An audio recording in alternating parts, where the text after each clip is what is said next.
বিএনপির নেতা তারা ডাইরেক্ট কয় আমরা বিএনপির নেতা, আমাকে কিছু করতে পারবে না। 2 মাসের বাচ্চা হাসল করবে, এই বাচ্চারা সহ নষ্ট করে দিছে আমার মেয়ে। আমি দুটা কথা বলতে চাই স্যার, এই মজিবর খুব খারাপ লোক, আরো 2টা মেয়ের সাথে এই কাণ্ড করছে। কইরা এক মেয়েটে 16,000 টাকা দিয়া বিদায় করাইছে এই কিছুদিন আগে, 20 দিন আগে না স্যার। আমরা বুঝতে পারি নাই যে আমার মেয়েটার সাথে এই কাজ করবে স্যার। আমরা আপনার কাছে একটাই দাবি, আপনারা এটা গণপ্রচার কইরা সরকারের কাছে পৌঁছাই দিবেন, যেন আমার মায়েরার সুস্থ তদন্ত কইরা যাতে এটার আমরা ফাঁসি চাই। এই মজিবর খুব খারাপ লোক স্যার।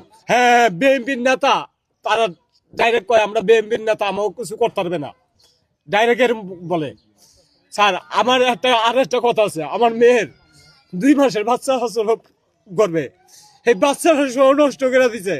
আপনারা আমার এই মেয়েটার সঠিক বিচার করে দিয়েন। আমি রিক্সা চালাই খাই স্যার, ওই পারে স্যার পায়ের রিক্সা চালাই, অনেক কষ্ট করে ডেলি 500-600 টাকা কামাই আমার এই পোলাবন্ধে আমি কামাই। আপনার কাছে আমি এডি বিচার চাই স্যার, আমি আর কোনো চাই না। আর একবারে সুস্থ বিচার চাই, যাতে আমার মেয়েটার বিচারটা হয় স্যার। আসামির পক্ষ পুলিশের লগে আসামির ছেলেরা ঘুরা ঘুরা আরো হুমকি দেয়, যেন আরো হুমকি দিতেছে যেন তোমরা এই জায়গা তুমি চলে যাও, আর নয় তোমাকে বাইরে লাগবো, আমাকে এরকম হুমকি দিতেছে।